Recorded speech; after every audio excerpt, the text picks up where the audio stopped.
presenters today are Dylan Queen and Joseph Dwyer.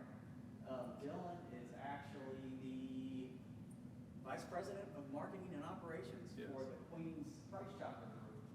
They operate 5 stores locally here in the Kansas City area. And Joseph has, goodness, from reading his bio, over a decade of economic data analysis experience, and is currently the lead data scientist for BRdata. So with that, I will turn things over to Dylan and Joseph. All right. Okay, thank you so much, Eric. And that gives me also just a fun little opportunity with increasing pricing. That is a little bit of the worry. Hey, are you just going to raise, are you just going to raise the prices by a couple of points on us? And so I have some fun sharing with Dylan and other folks that are looking at this how some of the prices go up, some of the prices go down, and it's all about how the prices work together in the category. So Eric already introduced us here. I like this quote up here, improving pricing is often one of the highest return investments available to a company. Partly I just like it because it helps to underline the importance of our topic here today. So cutting to the chase, just sort of jumping to the end of the story a little bit here, and then I want to get into the details and let Dylan, as a fellow AWG member, share with you some of his experiences. But the good news is our demand-based price recommendation system is working. We've been doing a pilot with Dylan since August 2022. We also were working with another store group up in the Seattle area, Town and Country, and our pilot partner there, Mike Brown, he joined me on stage at the BRdata conference last October, so Dylan is getting a chance here. Dylan, I don't know, but for those who might not know you out here, can you tell folks a little bit about Queen's Price Chopper, just to sort of set the stage for where we were going in and working? Yeah, so Price Chopper here in Kansas City, I'm sure a lot of you guys have toured some of the stores out here when you're coming into Kansas City. We operate 5 stores out of the 52 Price Choppers. It's a much bigger chain. We're a high-low operator, much like many of you, with a little bit of a hybrid EDLP worked into there. So we spend a lot of time analyzing our retails and working on our retails, make sure that we're competitive where we need to be and make the profits where we need to be and make sure we can stay alive. Awesome, thank you. So Dylan happens to be, a veteran user of one of BRdata's solutions, Profit Analyzer. It's a host-based Windows program that, among other things, enables rules-based price recommendations. And we reached out it was probably January of 2022 or February, early spring, late winter, to sort of figure out if you had any interest in partnering with us on a pilot, checking out demand-based price recommendations. So Dylan, I wanted to ask if you might share with folks, what was it about that time period that maybe made you say, oh, I hadn't done this before, but I'm kind of interested to see what it looks like? I appreciate the veteran comment. I don't get that very often. The price optimization from the day I started using BRdata, it was one of the modules that I saw up there, and it was not exactly what it meant, but that was something I'd been interested in from day one, and then had been working towards it, and then COVID hit, and we were focused on nothing but getting product and getting it on the shelves. So it kind of took a back seat, and so when Joseph approached me about it, it was something that it felt like the right time, and we were, like most of you guys, we were getting thousands of price changes every week from AWG in our SIL file import, and so it was a project that used to take me 30 minutes to an hour a week was taking me 4 hours, and so not only was it an opportunity to improve our pricing, but an opportunity to improve the time that we were spending on it, make it a little more efficient. Yeah, awesome. So we started off with Dylan at the beginning with a little bit of due diligence, what I like to call a little welcome packet. Want to explain to him some of the restrictions. So, for example, at the moment, we're focusing off more on high velocity items. Share a little bit about the approach. We're not trying to find the best price for this item. We're trying to find the best constellation of prices in a category that are going to work together in concert. Shared a little bit about our accuracy as well, just against a benchmark error of prediction. How many units are you going to sell next period? We're cutting that benchmark error in half. So do a little bit of that stuff. Check that stores are in the right zones, that movement data is timely, that we've got our costs data is looking good, so that we can actually help them figure out okay, what's your gross profit over cost of goods sold going to look like? Now, Dylan selected, I believe it's fair to say, you were the one who selected the store that you wanted to use as the test store. So he's got 5 stores, as you explained to everybody. He wanted to pick out a test store. The other 4 stores are going to be acting as the control stores.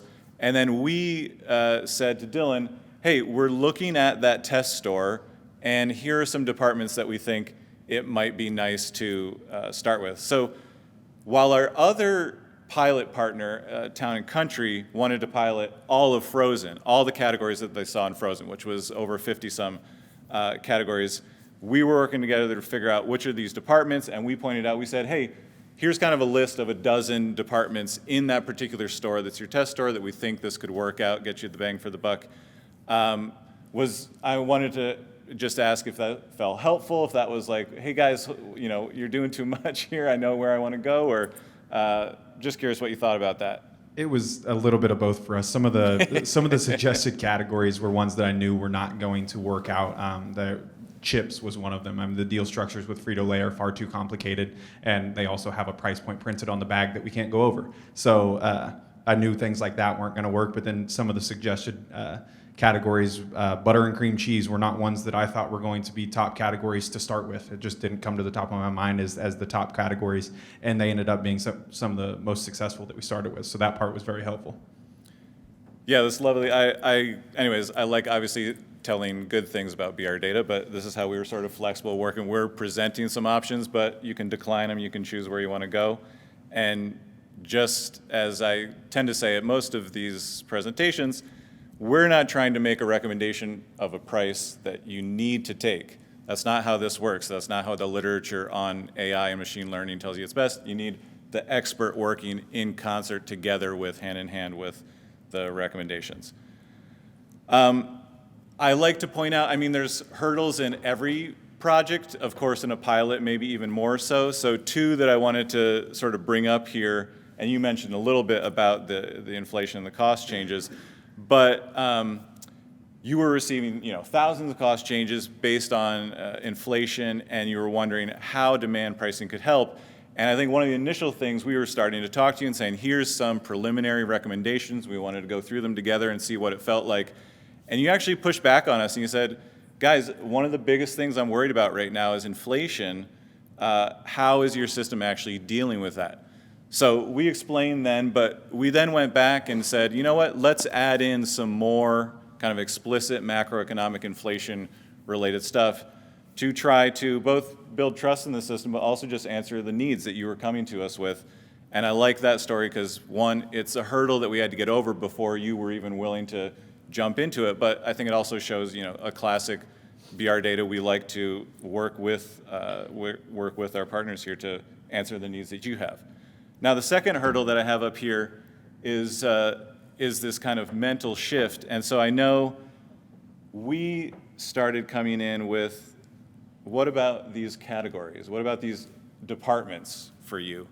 And you had come to us saying, wait, I'm receiving 1,000 new cost changes in my SIL file. I'm thinking about this. I got to figure out what's the price for these cost changes. So at some point, there started to be a shift for you. And I was wondering if you could share with people like what that shift felt like, where you started to say, oh, hold on, I get BRdata is actually giving me these at a department level, wants me to think about things at the department level and focus on that department as a whole for a reason. What's going on? Yeah, so the initial discussion, like you said, I was trying to figure out a way to optimize the 1,000 cost changes we were processing every week. And so once we got demand pricing loading into that optimization session, I'm going through there, and I mean, it's suggesting that every single one of these items goes down to like single-digit margins. I was like, oh my God, I'm gonna lose my job. So I kept pushing back on them, and that was where a lot of that inflationary pressure conversation came from, is that I felt like they were going off of previous costs, or they were going off of previous sales history, so we weren't getting accurate information. I had some doubts, and then we started having more conversations, and there was one time that Joseph, I mean, he literally said, he was like, well, we're just not seeing the whole picture because you're only seeing the items that changed cost. And so then we took a step back and we grabbed one of those categories that we referred to and looked at the entire thing. And I saw, okay, yeah, it is suggesting that I take single-digit margins on these 3 items, but we're going to make 40% on these 4 items to make up for it. And got to see that spread of all the items and make choices from there. And so that really changed my perspective on it. I had a lot of doubts prior to that on some of the prices that were being proposed. I really like the way you put that. Thank you. Okay, so taking the prices live, we flipped the switch August 1st. 2 departments, I think you mentioned, we started with cream cheese and butter margarine. You'd already used some of the rules-based price recommendations that BRdata was doing before. You were, as I said, bringing some of your own expert knowledge into it. And this BRdata, we're offering the possibility really just to start by dipping the toes into the water. You could have gone much bigger, but you said, guys, let's take this one bit at a time. Started with 2 departments. I wanted to see if you might talk about some of the initial recommendations. I mean, I sort of think of things in a couple of buckets, like recommendations that satisfy you, recommendations that shock you, and recommendations that maybe stretched you to think about a price you might not have gone with otherwise. If you're willing to talk about any of those reactions you might have had to some of the recommendations, that'd be cool. Yeah, early on, some of the things that stretched me were, a lot of the areas, we like to be competitive on certain items, but it was asking for single-digit margins on items that we previously would have been looking for a 25% goal. And so those really, really stretched us in taking that leap, and that was why we wanted to start as small as we did. I didn't want to impact the entire store in such a significant way that this took a store under. But then there was some errors that we got into with private label and national brand. Our link codes are not set on those items, and so there were some times where Best Choice butter might have been suggested to be a higher price than Land O'Lakes butter, and so we worked through some things like that. And ultimately, I think you shared the number with me at one point in time, but I think we're passing on roughly 70% of the suggestions. Right? Yeah. Somewhere in that range. Yeah. So there's a lot that we've been very confident with, and as we've gone through the test, we've become more and more confident with it. In terms of just putting the results here, so I think since kind of from August through November, you sequenced it. It wasn't all at one time. It was a couple departments this week, 2 weeks later, a couple other departments, 4 weeks later, a couple other departments. In total, I think it was right around 9 departments there. And so comparing, on one method here, just comparing store 10 as the test store compared to the other stores where you're working, we were finding that new profit we were able to find was valued at or equivalent to 3% of the managed revenue. I think that is pretty great. You obviously see there's variation. Some departments were doing a lot better, other departments doing less. And that, when I say that 3% of managed revenue, I also mean that's week over week. So it's not just that it happened in the first month. It's, you've been going now from August, we've got over 2 quarters under our belt, and over the course of that 2 quarters, we're able to see week after week after week, if it's $100,000 a month, we're finding $3,000 in the month 1, in month 2, in month 3, et cetera. No big pressure, Dylan, but what do you think when you hear this, when you see this? Joseph has been sharing data with me all along, so it's not a big surprise, but we have been very successful with this. That does equate to a significant amount of money, and we've been monitoring the sales ourselves as well to make sure that store was not falling along in sales, just chasing profit margins. But we truly have managed to keep sales up to flat with the other stores, as well as manage that new revenue. So we've been very happy with it. Awesome. All right, as just a last little question for you here, Dylan, in kind of broad strokes, if you feel comfortable sharing, what you might be thinking of in terms of BRdata's demand-based price recommendations over, I don't know, the next 3-6 months or something like that. How might you be thinking about that at Queen's Price Chopper? Just curious. Yes, our plans, our intentions is to continue with more and more categories at that one store until we get to a substantial enough point. I don't know how many categories that is. We'll continue that conversation, and then take those same categories and start applying them to the other 4 stores.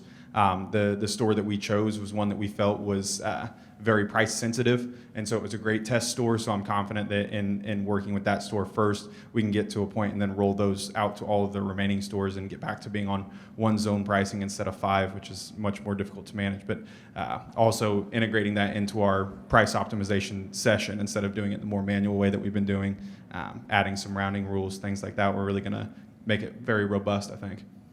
Awesome. Yeah, I also love, we had a story where we had planned, Dylan sort of knew where he was going after we showed him the initial kind of 12 or 15 departments where we were thinking about.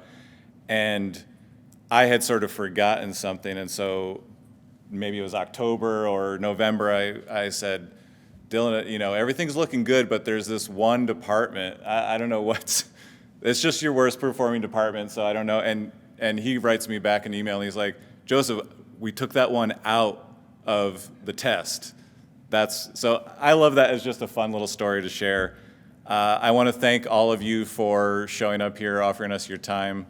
I hope you have a great rest of the show. Thank you so very much. And of course, I want to say a big thank you as well to you, Dylan. Appreciate that.